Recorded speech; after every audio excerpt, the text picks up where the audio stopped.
מסתבכים עם הפרוזבול, איך עושים אותו ומה זה אומר בכלל? תהיו איתנו 2 דקות ותבינו הכל. בסיום שנת השמיטה, חלה שמיטת כספים, וכל החובות מתבטלים. המטרה של התורה, לתת לשכבות החלשות, אלו שזקוקים להלוואות בדרך כלל, את ההזדמנות לפתוח דף כלכלי חדש, ללא חובות. אלא שמטרות לחוד ומציאות לחוד. בפועל, בתקופת חכמים, שמיטת הכספים גרמה לאנשים להימנע מלהלוות, ולכן תיקן הלל את הפרוזבול. התורה קבעה שרק חובות פרטיים מתבטלים בשנת השמיטה. החובות ציבוריים אינם מתבטלים. לדוגמה, מי שלא שילם מיסים או קנסות חייב לשלם אותם גם לאחר השמיטה.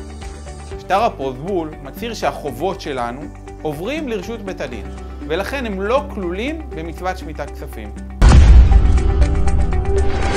בימינו, כל אחד צריך לחתום על טופס הפרוזבול, מפני שבכלכלה המודרנית הלוואות משמשות ככלי השקעה משמעותי, אגרות חוב, משכנתאות, צ'קים וכדומה, ואיננו יכולים להרשות לעצמנו שכל זה פשוט יתבטל.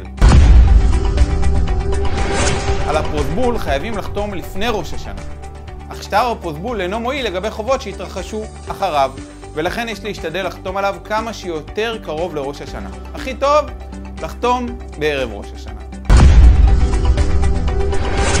יש מחלוקת, האם בית הדין שאליו מוסרים את החובות צריך להיות חשוב ורציני, או שכל 3 אנשים יכולים לשמש כבית דין לעניין זה.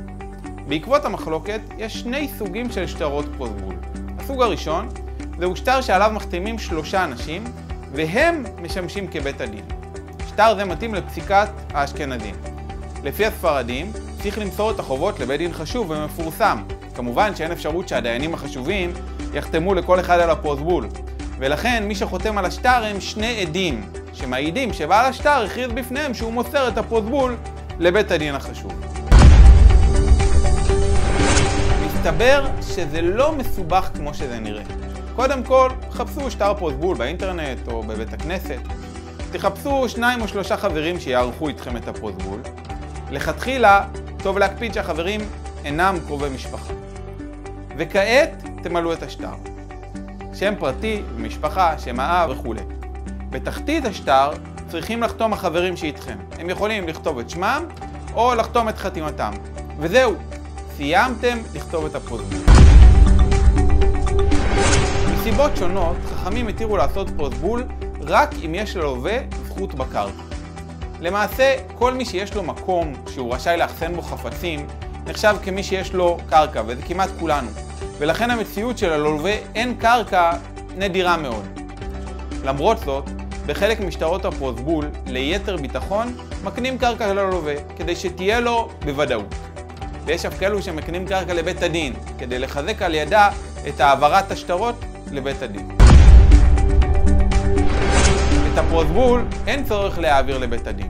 הוא משמש כשטר ראיה שהכרזתם שהחובות לא יישמטו.